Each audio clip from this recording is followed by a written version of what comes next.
La conclusion, c'est que nous partons forcément vers un préavis de grève, à la demande des militants.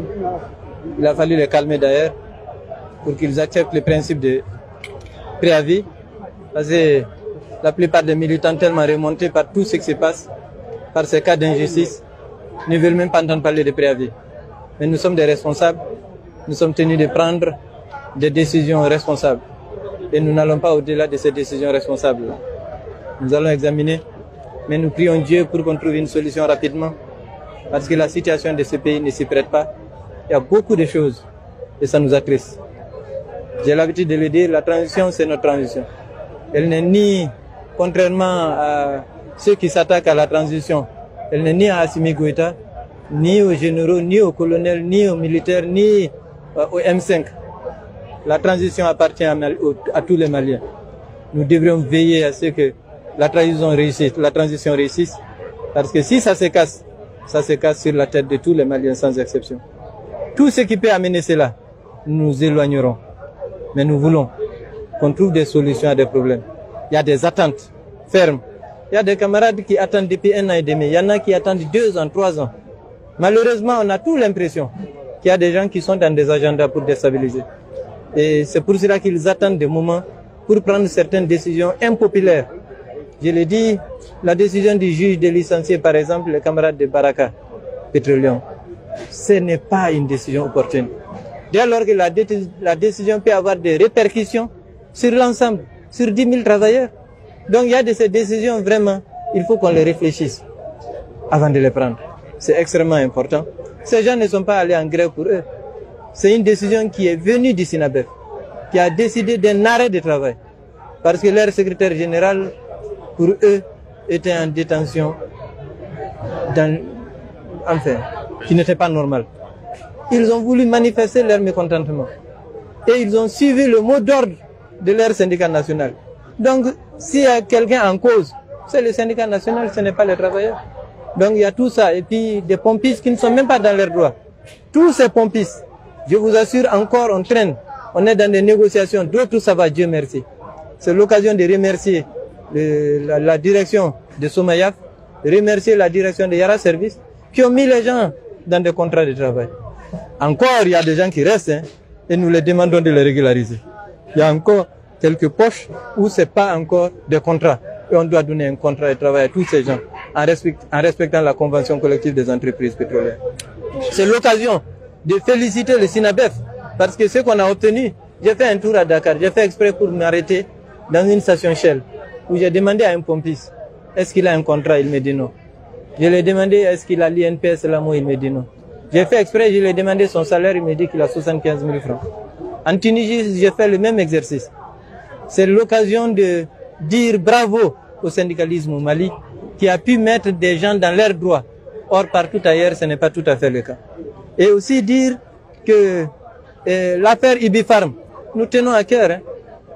Et nous l'avons dit, si ces problèmes ne sont pas réglés, franchement, nous préférons abandonner le syndicalisme. Nous sommes là pour défendre certains principes. Et aujourd'hui, il se trouve que ces principes sont violés de façon très flagrante. Je vous dis, en temps normal, vous êtes témoin. Dans l'affaire de NCA, le secrétaire général seul licencié de façon injuste parce qu'il a posé un acte de revendication. Tout le monde est allé en grève. 72 heures de grève. Et on avait déposé le préavis pour 196 heures de grève. Jusqu'à ce qu'il est rentré dans ses droits. Aujourd'hui, nous ne parlons pas d'une personne. Nous parlons de 158 travailleurs. Nous parlons des syndicalistes licenciés à Petrobama. Nous parlons des syndicalistes licenciés à Baraka. Et on ne fait rien. C'est ce que j'ai dit, il y a un problème. Il y a un problème. Donc vraiment, les travailleurs de Ecobank, nous avons touché au mot. Nous sommes convaincus, c'est nous qui faisons ce travail tous les jours. Ces gens n'ont fait que leur travail.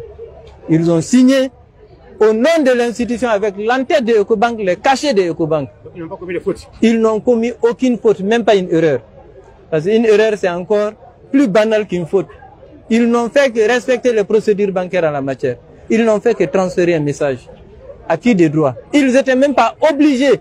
Diagouya Kunte ou message blagatara. Diagouya Erete. Où il y a que de bonne foi. Voilà. Je voudrais vous poser une question par rapport à Ecobank. Vous dites qu'ils ont signé au nom de l'institution. Alors, est-ce que ça veut dire que c'est l'institution qui est mise en cause et non les personnes elles-mêmes? Et ça voudrait dire qu'il y a une faute peut-être, mais pas des personnes.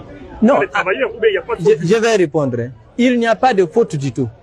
Ils n'ont fait que transférer un message reçu par des voies, des canaux les plus sécurisés au monde. SWIFT. Et seules les banques émettent des SWIFT. Qu'on dise que Acumen existe ou fictif, en tout cas Acumen a produit un SWIFT. Donc s'il y a quelqu'un en cause, c'est SWIFT qui est en cause. Et SWIFT est basé à Bruxelles. C'est SWIFT qui est en cause. Et le message SWIFT qu'ils ont authentifié est un message authentique qui est venu par les canaux normaux bancaires. Maintenant, dans le SWIFT, il est dit clairement, même le message qu'ils ont envoyé, que les originaux des garanties sont envoyés par DHL à EDM. Donc, EDM n'avait qu'à attendre ces garanties. Et les garanties, Ecobank n'est pas au courant. J'ai dit qu'ils ont écrit au nom de l'institution, c'est pour les mettre hors cause. De toute façon, même s'il y a faute, ils sont hors cause, c'est la banque qu'on devrait attaquer. Ils ont signé un document avec l'entête de la banque, avec le cachet de la banque, avec leur qualité. Directeur des grandes entreprises et l'autre directeur, je crois, digital, quelque chose comme ça. Ils ont signé en ce sens-là pour envoyer au nom de Ecobank. Donc, ils ne sont pas en cause. Maintenant, si le juge estime que la banque est en faute, moi, j'aurais préféré qu'on attaque la banque que d'attaquer les gens et les avocats de la banque allaient défendre la banque. C'est un message transféré. Et ce message, tenez-vous bien, Ecobank n'était pas obligé. Ecobank pouvait même déchirer et jeter. Il n'y a aucune conséquence. Ecobank l'a envoyé de bonne foi. Ils ont réussi un telex, ils ont envoyé. Les fonds ne sont pas logés à Ecobank. Ecobank ne connaît pas le contrat, la nature du contrat. Ecobank ne sait même pas de quoi il s'agit.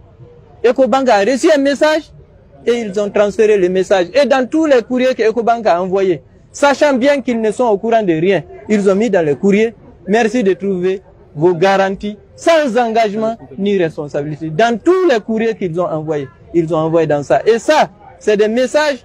Maintenant, un juriste peut l'interpréter autrement. Mais ceux qui ont signé là, c'est pas des juristes. Hein. Et ils utilisent des termes qui peuvent les disculper. Qui peuvent dire que moi, j'ai dit que ça ne m'engage pas. Maintenant, le juge peut dire, même si tu dis que ça ne t'engage pas, ça t'engage. Lui, il n'est pas juriste pour savoir. Maintenant, il a adressé le courrier à une institution qui doit faire attention et de dire attention. Celui qui m'a envoyé le courrier, il a dit clairement que ce n'est ni sa responsabilité et ça ne l'engage pas. Donc c'est à lui de faire attention et c'est eux qui connaissent les clients. Ecobank ne les connaît pas. C'est eux qui connaissent leurs fournisseurs, c'est eux qui les ont désignés, c'est eux qui ont conclu leur marché, qui ont signé et c'est eux qui ont fait leurs transactions. Ecobank n'a fait que recevoir le message SWIFT et envoyer à EDM. Abana. Par rapport aux conditions de vie des emplois et le délai de préavis. Le délai de préavis, nous allons nous asseoir et en parler en réunion. Les conditions de vie Les conditions de vie, ils sont aujourd'hui à Kenyoroba. Mais ils sont mal à l'aise. Ils sont mal à l'aise et ils se posent des questions. Si dans le cadre de leur travail, on peut leur mettre à prison, autant arrêter de travailler. Et tous ceux qui font les SWIFT, aujourd'hui s'interrogent. Est-ce qu'ils doivent envoyer? Et d'ailleurs, il y a des cautions de EDM qui ont traîné un moment, à Ecobank même. Parce que le DG était dans les va-et-vient. C'était pas facile. Idem dans les autres banques. Parce que durant les sittings, tu ne peux même pas te concentrer. Et dès que tu vois une caution, que ça soit EDM ou une autre société, tu es obligé de dire est-ce que je dois envoyer. Surtout que tu ne connais pas. Et on nous reproche de n'avoir pas mené des enquêtes pour vérifier. Mais ce n'est pas le rôle de quelqu'un qui transfère juste un message, d'aller vérifier, perdre son temps pour un service qui n'est même pas, qui est gratuit. Donc toi, tu prends seulement, tu envoies. Tu ne vas pas vérifier. Donc si on comprend bien, à aucun moment, Ecobank n'a confirmé détenir les garanties. En aucun moment, Ecobank n'a confirmé détenir des garanties. Ce que Ecobank a confirmé, c'est de détenir les messages SWIFT. Et c'est les messages SWIFT que Ecobank a authentifié, parce que tout banquier, quand tu reçois un message SWIFT, tu sais qu'il n'est pas faux. Quand tu le reçois par les canaux normaux, tu vas authentifier que le message SWIFT est bien authentique. Et c'est ce que Ecobank a fait. Mais Ecobank ne peut pas authentifier les garanties, puisque Ecobank ne connaît même pas les garanties. Ecobank n'a aucune idée des garanties. Et la question qu'on se pose, pourquoi on n'a pas logé les garanties dans les banques locales ici? Pourquoi loger des garanties pour un service qui se fait ici, pour un marché qui s'exécute ici? Pourquoi on n'a pas privilégié les banques locales? Et loger les garanties ici, ça n'allait pas poser ce problème? Donc voilà toutes des questions qu'on se pose. Merci camarades. Merci. C'est bon comme ça. Vraiment, il fait chaud. Vraiment, c'est bon. Banana, c'était banana,